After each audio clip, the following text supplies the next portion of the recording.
신경 건드려보기 도덕성의 근거뇌라는 제 4장을 다뤄보도록 하겠습니다. 신경과학의 관점에서 어떻게 윤리학이 성립될 수 있는지 거기에 대해서 이야기를 해보는 겁니다. 윤리학에 대해서 어떻게 보면 메타윤리학적인 고찰을 해보는 거겠죠. 도덕성의 기원이 무엇이고 또 윤리가 어떻게 탄생했고 법이 어떻게 어떤 진화적인 기원을 어떤 신경과학적인 기원을 가졌는지 좀 따져보는 기회가 될 것 같습니다. 예. 그래서 뭐 이거는 조금 이번 장은 좀 길긴 한데 내용 자체는 그러니까 정확히 핵심적인 내용만 좀 보면은 그렇게 많진 않아요. 어떤 거냐면은 가치는 어디에서 나오는가를 다루는 거예요. 그러니까 이 사람이 하는 작업은 물론 그 신경과학적으로 도덕이 완전히 환원된다거나 완전히 다 설명된다거나 하는 건 아니지만 그 토대는 그 프로토타입은 신경과학적인 상호작용에서 신경생물학적인 심리학적인 인류학적인 설명에서 도출을 해야만 한다. 그 토대 자체는 뼈대 자체는 거기에서 나오기 때문에 그것을 좀 설명하는 과정이 이 책 전반의 내용이라고 보시면 됩니다. 가치는 어디에서 나오는가? 질문부터가 어디에서 나오는 거죠. 그러니까 원래 없었다가 생기는 그거를 이야기하는 건데 분명 어떤 도덕에 대한 어떤 가치에 대한 절대주의자의 입장에서는 혹은 플라톤 같은 사람의 입장에서는 가치는 원래 있고 뭔가 어떤 이데아 어떤 뭐 절대적인 법칙 칸트 같은 사람들은 예직의 뭐 절대적인 법칙 도덕 법칙 이런 걸 이야기를 할 수도 있겠지만 원래 있다 이렇게 가정하기보다는 이 처칠랜드는 혹은 처칠랜드를 포함한 신경과학자 혹은 진화생물학자 혹은 여타 이런 분야를 다루는 철학자들은 가치는 원래 없었다가 혹은 거의 미소한 정도로 있었다가 창발한 것이다 라는 이야기를 하죠. 그래서 이건 맨 마지막 이 네 가지 여기에 있는 네 가지는 맨 마지막에 있는 160쪽, 161쪽에 나오는 네 가지인데 이 네 가지를 크게 말하면 이 네 가지만 이야기하는 거예요. 이 제4장에서 네 가지만 언급을 하면서 아주 적당히 아주 굵직하게 요약을 하면 네 가지만 있어요. 뭐냐면 어떻게 나오냐면 가족 친지들에 대한 애착의 뿌리를 내리고 그들을 돌보려는 배려하기 능력에서 있고 애착 내 그 부인 인간으로 치는 부인 혹은 내 암컷이나 수컷 내 이성 짝에 대한 애착 혹은 내 새끼에 대한 애착의 뿌리를 내리고 그거 돌보려는 배려하기 그리고 타인의 심리적 상태를 어느 정도 인지할 수 있는 능력이 있어야겠죠. 우리가 어느 정도 도덕이라고 할 수 있는 그런 상태가 되려면 이 사람이 긍정적인 상태인지 짜증내는 상태인지 고통스러워하는 상태인지 알아차릴 수 있고 어느 정도 공감할 수 있는 능력이 있어야 되겠죠. 그리고 사회적 관습을 배울 수 있는 능력. 그러니까 어떤 흉내를 내고 저 사람이 이 상황에서는 이런 걸 하는구나. 아니면 어떤 비유를 하거나 혹은 어떤 시행착오를 거칠 수 있고 하는 그러면서 사회적 관습을 배우는 능력. 아빠나 엄마나 뭐 삼촌이나 이모나 주변의 이웃들로부터 주변의 또래들로부터 사회적 관습을 배우고 이 상황에서는 웃어야 되는구나. 이 상황에서는 뭐 울어야 되는구나. 뭐 이런 적당한 관습을 배우고 혹은 뭐 속이기 남을 속이면 안 되는구나.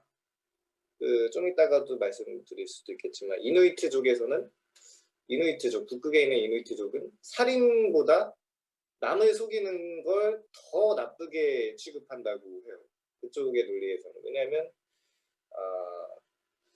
살인은 그쪽 사람들에 따르면 살인은 한 사람만 속이는 거지만 한 사람만 죽이는 거지만 속이는 건 공동체 자체를 혼돈스럽게 만들기 때문에 싫어하는 거라고 이야기를 했는데 아무튼 그러한 사회적 관습을 배우기 이건 또 그 지리적으로 생태학적으로 문화적으로 차이가 생기겠죠. 이 사회적 관습 같은 것들은 또 그리고 네 번째 공동체 속에 새로운 문제가 발생했을 경우에 사회적 맥락에서 문제를 해결하기 그러니까 자원 분배 문제라거나 옛날에 뭐 고대 사회만 하더라도 자원 분배 고기를 잡았어요. 뭐 돼지를 죽였어 아니면 뭐 맘모스를 죽였어. 그거 어떻게 분배할 건데 능력에 따라서 분배할 거냐 혹은 뭐 기여도에 따라서 혹은 누구부터 필요한 사람부터 분배할 것이냐 아니면 뭐 어떤 인프라를 설치를 해야 되는데 관계 농업을 하려면 그 수로를 어떻게 설치해야 되는지 누가 얼마나 그것을 좀 도와줘야 되는지 그런 사회적 맥락에서 어떤 문제가 발생했을 경우에 어떻게 문제를 해결할 것인지 이거는 꼭 정해진 답이 있다기보다 그때 합의를 하면서 어떤 상황이 닥쳤을 때 정말 사회적 합의가 좀 중요한 문제죠. 이때는 좀 더 이미 있는 관습에 덧붙여서 그때의 판단력, 새로운 규칙이라거나 혹은 어떤 새로운 상황에 직면했을 때 무언가를 창조적으로 판단할 수 있는 능력이라고도 볼 수 있을 것 같아요. 어떤 전혀 직면하지 못했었던 그런 문제를. 아무튼 이 가치 혹은 도덕 조금 더 고상한 도덕이라고 할 수 있을 만한 이런 가치는 어디에서 나오는가 이 네 가지를 기반으로 이야기를 할 수 있다고 이야기를 해요. 그 여기서 취급하지 않은 것은 이제 공격성 같은 것도 공격성이라거나 혐오 같은 것도 모종의 도덕이라거나 가치에 포함될 수 있는 문제인데 그것들은 제5장 공격성과 성에서 다룬다고 해요. 네, 혐오를 통해서 그 집단만의 도덕이 강화되는 문제는 언제나 있죠. 뭐 어떤 동성애자를 배척하면서 우리 교회의 어떤 도덕을 강화시킨다든가 결속을 강화시킨다든가 그런 문제는 인류사에서 비일비재했고 혐오가 미치는 유혹 어떤 잠재력이 어마어마하기 때문에 그거는 또 따로 떼어서 다음 장에서 이야기를 하도록 하고 일단 이 배려하기 타인의 감정을 인지하기 혹은 뭐 상태를 인지하기 사회적 관습 배우기 그리고 네 번째로 전혀 직면하지 못했던 상황에서 사회적 맥락에서 문제 해결하기 이 네 가지를 중심으로 살펴볼 겁니다. 일단은 그러면 이런 도덕적 가치를 이야기할 때 포유류의 사랑을 먼저 이야기를 하거든요. 117쪽에 보면은 조류도 어느 정도 적용이 될 수 있을 만한 이야기인데 일단 여기서는 포유류에 대해서 이야기를 하도록 하겠습니다. 조금 더 뚜렷한 그 케이스이기 때문에 포유류의 사랑에 대해서 이야기를 하도록 하겠습니다. 젖먹이 동물이죠. 이 포유류는 번역하면 한국말로 번역하면 젖먹이 동물이고 이 젖먹이 동물이 얼마나 새끼에 대해서 사랑을 보여줄 수 있는지 그리고 거기에 대한 진화적 기원이라거나 신경과학적인 메커니즘, 기원에 대해서 간단하게나마 이야기를 하려고 하는데요. 일단 아주 간략하게만 이야기를 하면 항온동물이라는 이 특성이 어떤 도미노 효과를 불러일으킨 거라고 볼 수 있어요. 최초에 이 118쪽에 보면 이런 포유류가 새끼를 갖는 방식을 어떻게 진화시켰는가에 대해서 나오거든요. 그러니까 초기 포유류 같은 파충류인 그러니까 파충류와 이 포충류 뭔가 그 중간 느낌의 이 사우롭시드라는 그 애가 이 동물이 있었는데 2단계부터 처음 새끼를 키우는 방식을 처음 시작했다고 이야기를 해요. 근데 이게 먹이와 관련했다고 이야기를 하거든요. 근데 항온동물이었대, 이 사우롭시드가. 그 이전에 다른 파충류들은 냉혈동물이라는 표현을 좀 견온동물이라고 해야겠죠. 요즘에는 냉혈동물, 온혈동물이라고 옛날에는 말 많이 했었는데 사실은 냉혈동물도 따뜻한 데 가면 따뜻해지고 차가운 데 가면 차가워지는 거니까 온혈동물도 맨날 따뜻한 건 아니고 그 항온동물, 변온동물이라고 해야겠죠. 항온동물은 언제나 그 온도의 항상성을 가지고 유지할 수 있는 동물이고 변온동물은 그 지역이라고 해야 되나 어떤 장소마다 햇볕을 받거나 아니거나에 따라서 온도가 크게 달라지는 그런 동물이라고 할 수 있겠는데 파충류들은 주로 변온동물이었죠. 그런데 그 상태에서 그래서 햇볕이 있을 때만 주로 움직일 수 있었던 거죠. 에너지를 받고 그것을 통해서 움직이고 먹이도 먹고 사냥도 하고 이랬었던 건데 근데 이 사우롭시드는 항온동물이었기 때문에 밤에도 움직일 수 있었던 거예요. 그러니까 경쟁자들이 다 이제 밤에 쉬고 있을 때 걔네들이 먹거나 걔네들이 약탈하거나 할 수 있었다는 거죠.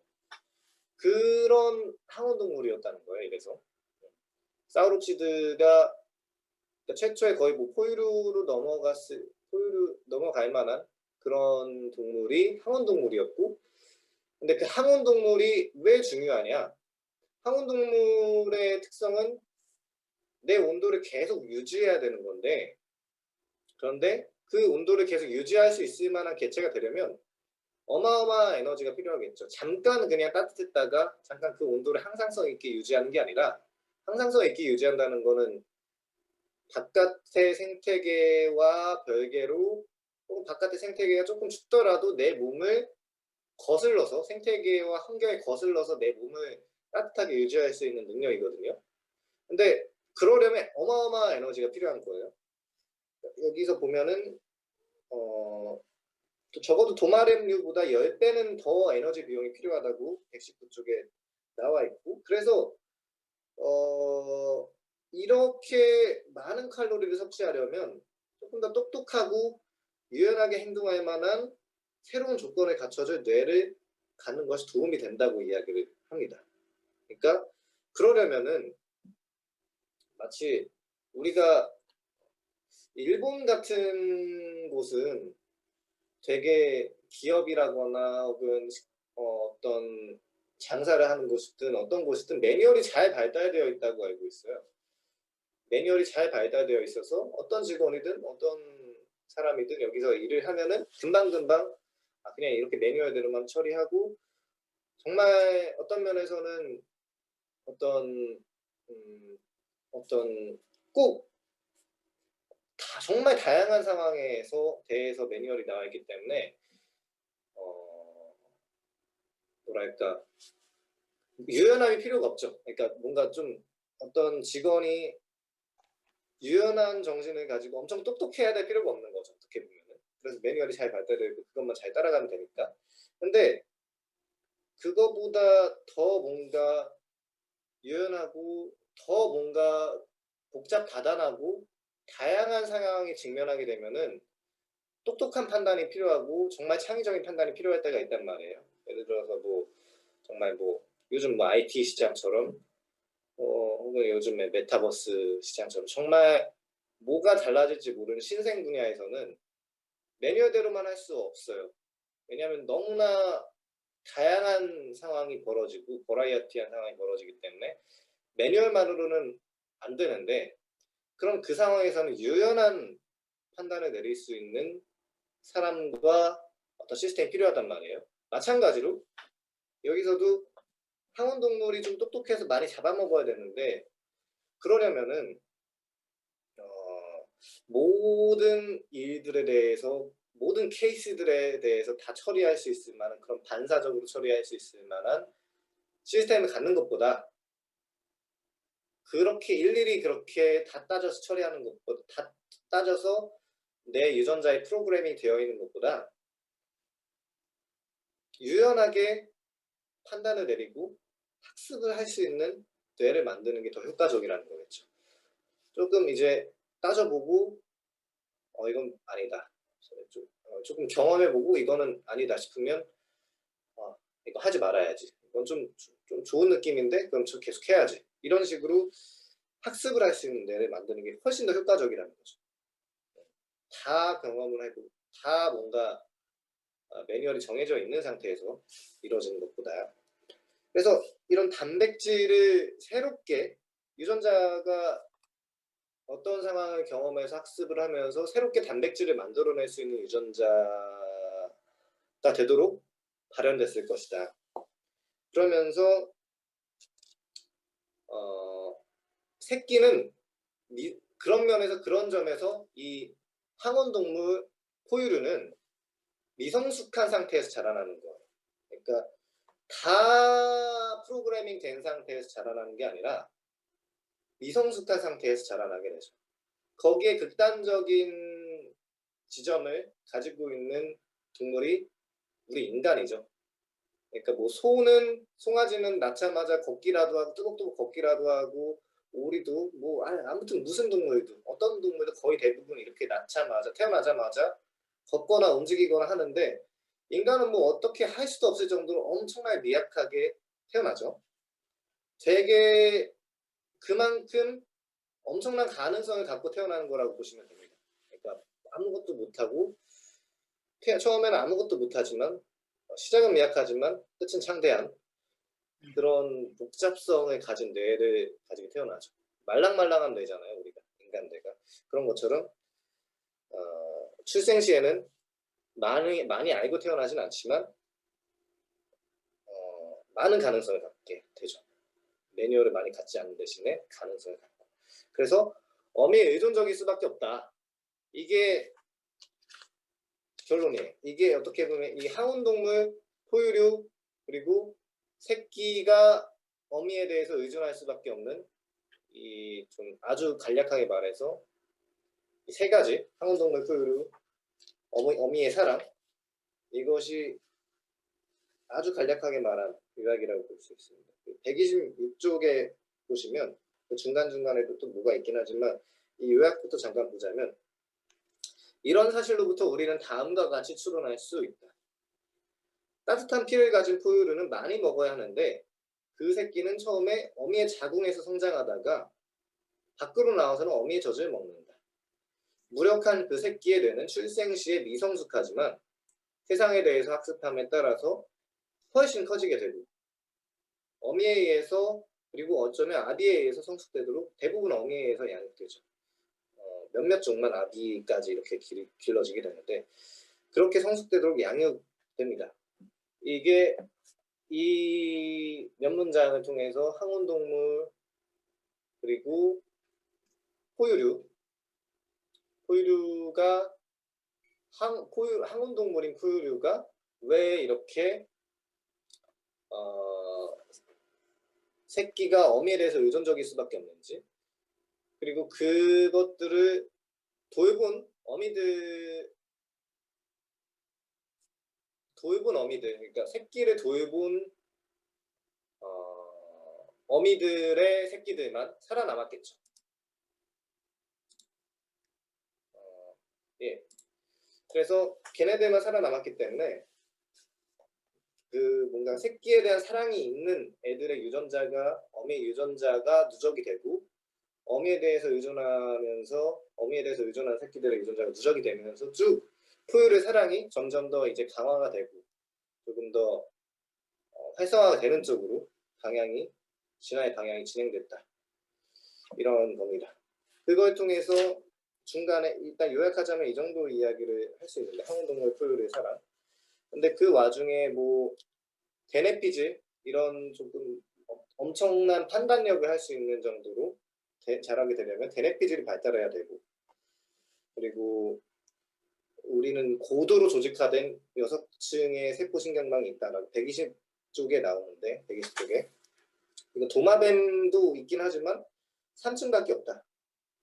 그래서 우리는 그 와중에 전두피질이 엄청나게 발달을 하고 문제해결 능력, 자기조절 능력이 엄청나게 발달하고 했는데 이걸 통해서 우리 포유류가 처음엔 미성숙하지만 대뇌피질의 그 유연한 신경 가소성이 큰 대뇌피질을 가짐으로써 다양한 상황에 유연하게 적응할 수 있는 능력이 포유류부터 발달되기 시작했다.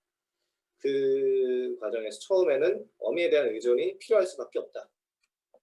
이 조류를 여기서는 이야기를 하진 않았는데 한 닭에 대한 이야기를 좀 들어보실 적이 있으신지 모르겠지만 닭도 딱 키우면은 뭐 한 거의 50일 정도 가깝게 이제 새끼를 한 20일 정도 일단 아무것도 안 먹고 새끼만 이제 이렇게 바라보고 새끼라고 하면 안 되겠죠. 알이라고 해야 되겠죠. 거기서는 알을 이제 거의 20일 정도 용맹 정진하면서 아무것도 안 먹고 알만 품어요 그냥. 왜냐면 또 먹으면 또 뭐 배변을 부른지 아무튼 뭐 알을 낳고 또 해야 되기 때문에 더 거기에 대해서만 힘을 써야 되고 하니까 아무것도 안 먹고 20일 정도 버티거든요. 그동안 먹어왔던 그 지방이라거나 쌓아왔던 걸로. 그리고 이후에도 더 계속 새끼를 보살피고 하는 것들이 있는데 조류도 심지어 조류만 해도 이 정도의 사랑을 보이고 있고 포유류만 해도 새끼에 대한 어미의 사랑이 굉장히 대단하고 인간만 하더라도 인간의 그 새끼에 대한 어미의 사랑은 정말 지극하다고 볼 수 있겠죠. 정말 미약한 그 아무것도 못하는 아기에 대해서 그렇게 해야만 하고 보살펴야만 하고 보살피지 않으면 정말 죽기 때문에 예, 이렇게 대뇌피질이 발달되었고 그 중에서 뭐 다른 이야기들도 있고 한데 이건 저번 시간에도 이야기했던 것처럼 124쪽에 그림을 보시면 이거는 어떤 생태계에서 진화를 했고 어떤 환경에서 진화를 했느냐에 따라서 뇌에서 뇌에서 어떤 감각들마다 매핑하는 영역이 다 있는데 어떤 담당하는 시각에 대해서 매핑을 하고 지도화를 하고 청각에 대해서 지도화를 하고 촉각에 대해서 여기 체성 감각이 촉각입니다. 소매틱이 촉각인데 거기에 대해서 매핑하는 영역이 다 달라요. 그리고 그 영역에 대한 크기가 다 달라요. 크기가 크면은 그 영역에 대해서 조금 섬세하고 조금 더 공을 들여서 처리한다는 건데 일단 유령박쥐부터 보시면 일단 나무다람쥐라거나 아무튼 오리너구리 같은 걸 보시면 체성 감각이 훨씬 더 넓습니다. 그러니까 좁은 시각 피질 영역을 가지면서 체성 감각이 훨씬 더 큰 거죠. 그러니까 되게 자연에서 바라보면서 어떤 것들을 시각적으로 활용한다기보다는 촉각을 통해서 뭐라고 해야 되지? 그 물속에서 방향 감지하고 적이 오는지 물의 파동을 통해서 아주 섬세하게 감지하면서 빨리 도망치거나 짝짓기를 하거나 먹이를 잡거나 물속에서 이동을 하면서 그 파동을 감지하기 때문에 촉각 영역이 시각이 거의 있는지 없는지도 그 비율만 보면은 체성 감각에 비해서는 없어요. 그냥 뭐 위에 나무다람쥐가 시각이 좀 큰 거에 비해서 체성 감각은 시각 영역보다 훨씬 작은데 나무다람쥐만 보면은 B를 보시면 체성 감각이 거의 대부분이죠. 촉각으로만 살아남는다는 거죠. 촉각으로 살아남고 번식한다는 거죠. 그리고 아래 박쥐를 보시면은 여기 청각 영역만 아시다시피 박쥐는 이제 초음파를 사용하면서 초음파가 대신에 시각을 거의 담당하고 있기 때문에 초음파를 사용하면서 동굴의 위치, 공간적인 구조를 탐색하면서 먹이도 탐색하고 짝짓기도 탐색하기 때문에 청각만 어마어마하게 발달되어 있어요. 그런 것처럼 우리 포유류는 그리고 그 중에서도 인간은 122쪽 보시면은 전두엽이 어마어마하게 발달되어 있죠. 전두피질이. 이 까만색으로 칠해진 게 전두엽인데 어마어마하게 여기가 운동 기능과 관련되어 있고 감정, 사회성, 의사결정 아주 그 고차원적인 지능을 가지고 있을 때 관련된 영역인 전전도피질이라고 보시면 됩니다. 여기가 어마어마하게 발달되어 있고 다른 종들은 뭐 시각 뭐 엄청나게 발달되어 있지만 여기가 엄청나게 발달되어 있습니다. 그러한 것들을 포유류가 대뇌피질을 엄청나게 발달된 대뇌피질을 가지고 있으면서 고도로 조직화된 6층의 세포신경망 그리고 전전두엽을 가지고 있다는 걸 통해서 무한까지는 꽤 많은 가능성을 가진 잠재력, 판단력을 가지게 되었다고 볼 수 있겠습니다. 예, 그래서 125쪽 맨 아래에 보시면 그래서 항온동물을 먹고 살려면은 칼로리를 많이 소모해야 되기 때문에 복제 전략, 생존 전략을 크게 바꾸게 된 거죠. 그래서 거북이는 한번 낳으면 싹 다 낳고 알을 엄청나게 많이 낳고 안 돌보거든요. 그냥 있는지 없는지 그냥 낳고 그냥 돌아보지도 않고 그냥 가는데 포유류는 딱 몇 마리 새끼들만 낳고 더 잘 먹이기 위해서 노력한다는 거죠. 한배 새끼수라고 표현하죠 보통. 한배 새끼수. 보통 얼마나 낳는가? 한 개체당 얼마나 낳는가?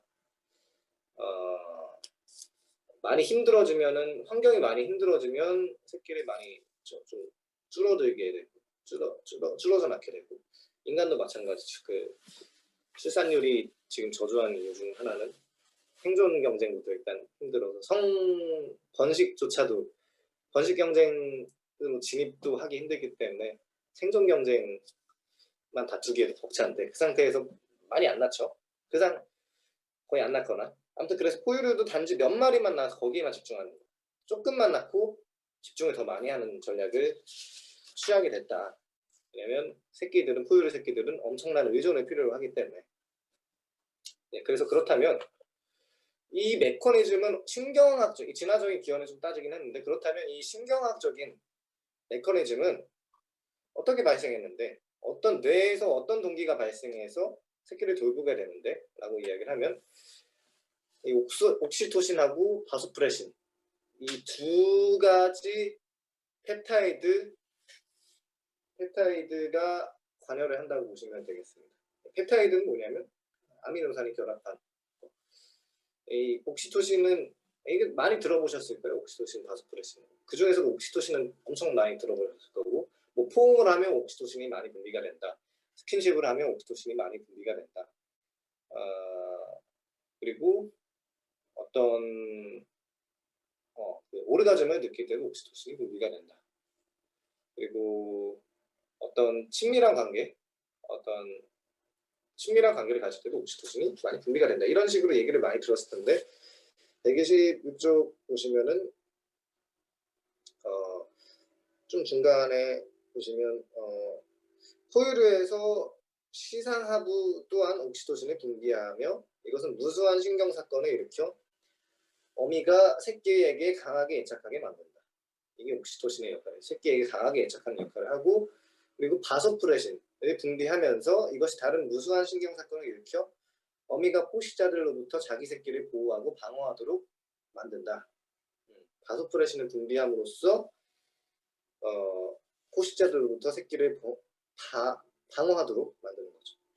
이 두 가지의 합심으로 인해서 이 두 가지의 믹스로 인해서 어미가 새끼에 대한 사랑을 가지게 되고 새끼에 대한 보호를 할 수 있게 되는 거죠. 이것들은 포유류 이전에도 있었대요. 근데 이때는 이렇게 새끼에 대한 애착을 가지기보다는 좀 다른 용도였는데 비슷하면서도 다른 용도였는데 이 127쪽에 보시면 지구가 포유류가 나타나기 훨씬 대략 그보다 500만 년 전으로 거슬러 올라가면은 펩타이드 이런 그 옥시토신과 바소프레신이 파충류에서는 어떤 역할을 했는가? 이건 알 낳기, 정자 방출, 산란 자극을 하기 위한 분비액 조절과 복제 과정의 중요한 역할을 담당했다고 이야기를 해요. 그러니까 완전 뭐 어떤 새끼에 대한 애착 이런 것보다는 일단 알을 낳거나 정자 방출하거나 그런 분비액을 조절하는 역할을 했는데, 근데 이게 포유류에 오면은 포유류 수컷한테는 옥시토신이 고안에서 여전히 분비돼요. 이거 비슷한 거죠. 정자 방출되거나 정자 사정할 때 필요해요. 그리고 여성한테도 마찬가지 비슷해요. 옥시토신 난소에서 분비가 되면서 알에서 알을 방출하는 역할을 하는 거죠.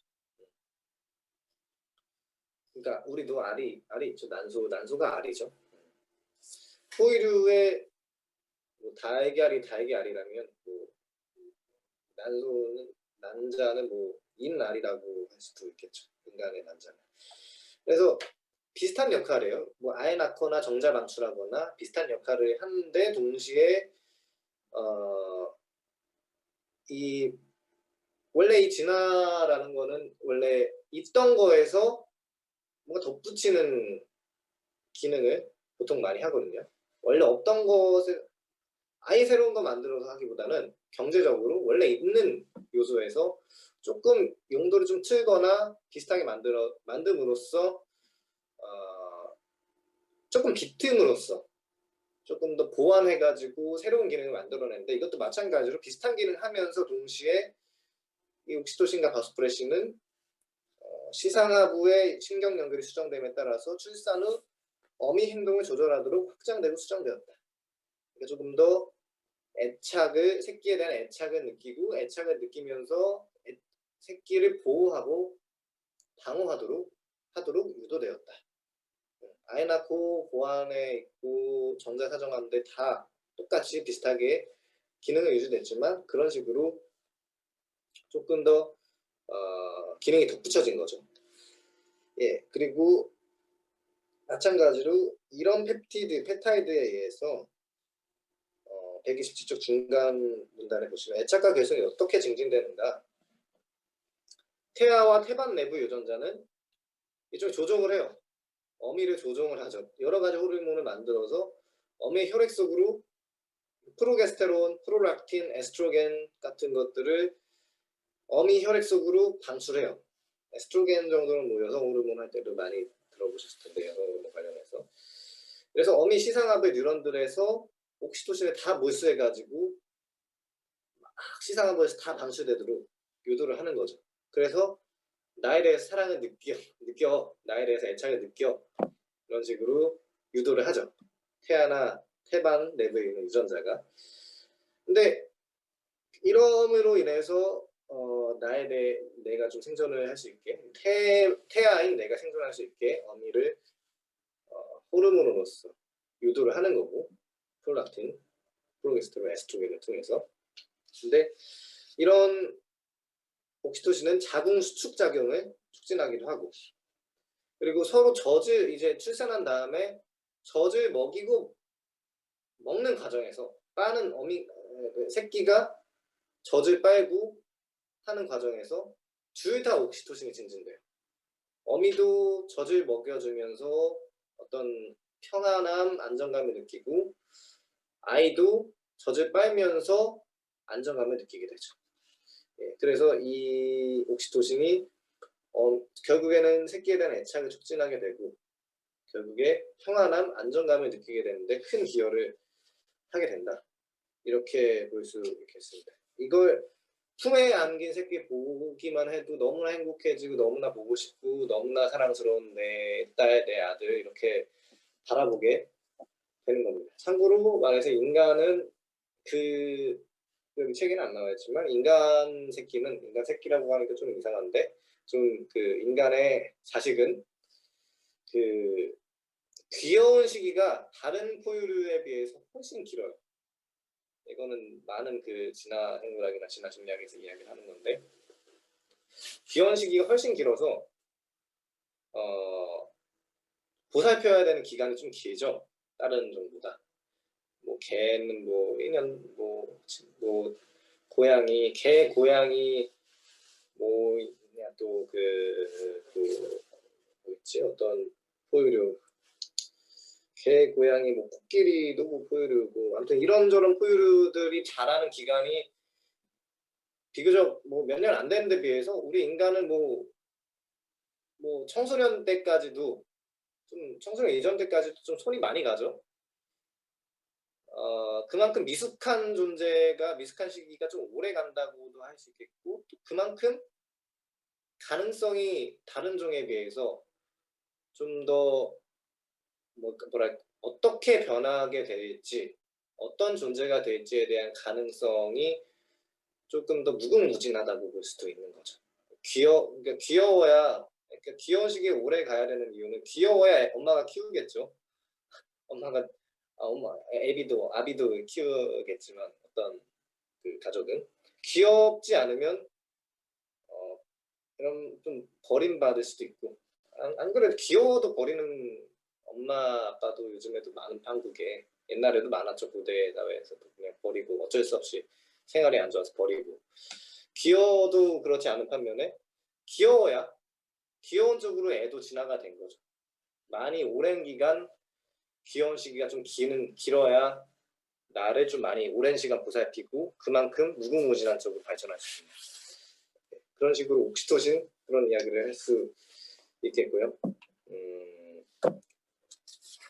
그리고 뭐 많은 이야기가 있어요. 뭐 뇌섬엽에서 내가 어떻게 아기가 조금만이라도 다치면 내가 얼마나 고통을 느끼고 내가 얼마나 마음이 안절부절한지 그 뭐 경험해 보셨을 텐데 어린 시절에 네. 그러면 사람들이 좀 안 오시네 요즘에. 아무튼 옥시토신 이야기도 하고 이후에 그리고 또 그 오피오이드 얘기도 하고 또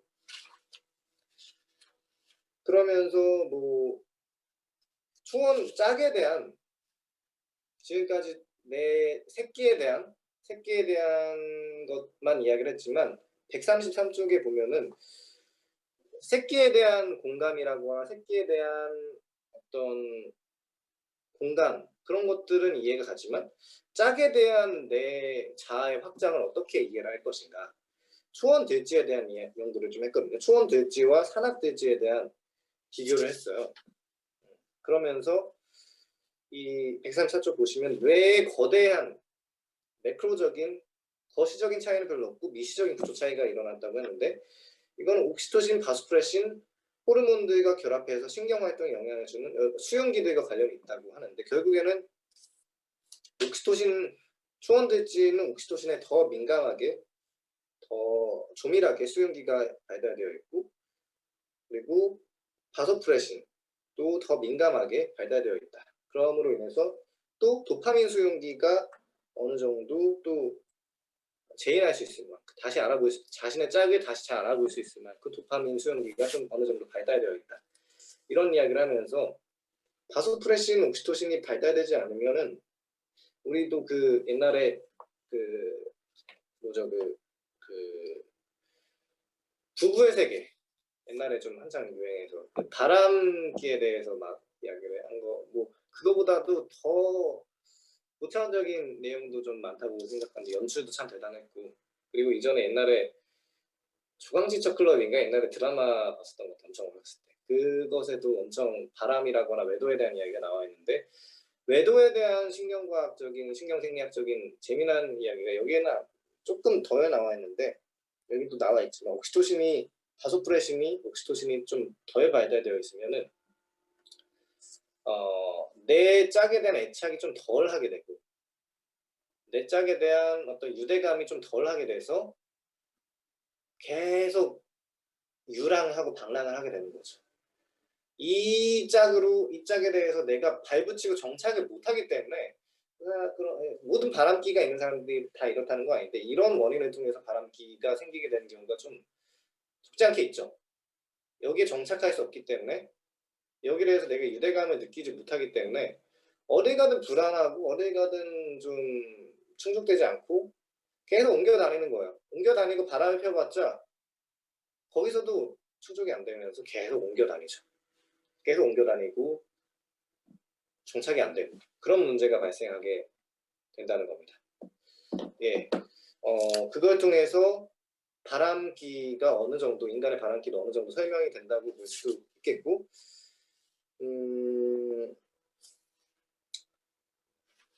그리고 이제 뭐 2분 남았는데, 그리고 남은 건 그냥 내가 그냥 혼자서 찍거나 할 생각이 있어서 제가.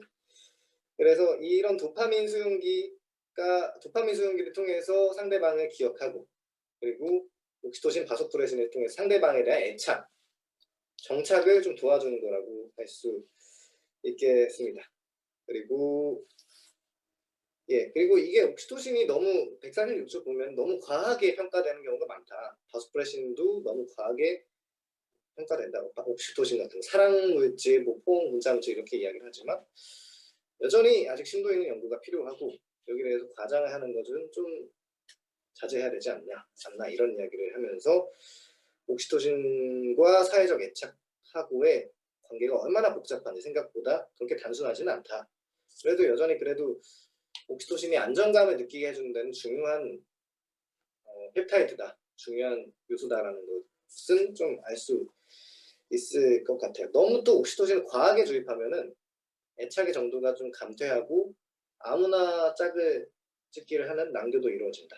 그래서 좀 적당하게, 아리스토텔레스가 이야기했던 것처럼, 중용을 이야기했던 것처럼 뭐 적당하게, 생물학에서는 이런, 특히 생물학적 복제에서는 균형이라는 게 핵심이다, 이런 이야기를 하면서 이 새끼에 대한 애착, 포유류가 새끼에 대한 갖는 애착, 그리고 짝에 대해서 갖는 애착에 대해서 간략하게 이야기를 할 수 있을 것 같아요. 옥시토신과 바소프레신이 얼마나 중요한지, 항온동물인 포유류의 사랑이 얼마나 중요한지에 대해서 간략하게 이야기를 했고요. 여기에 대해서 일단 여기까지만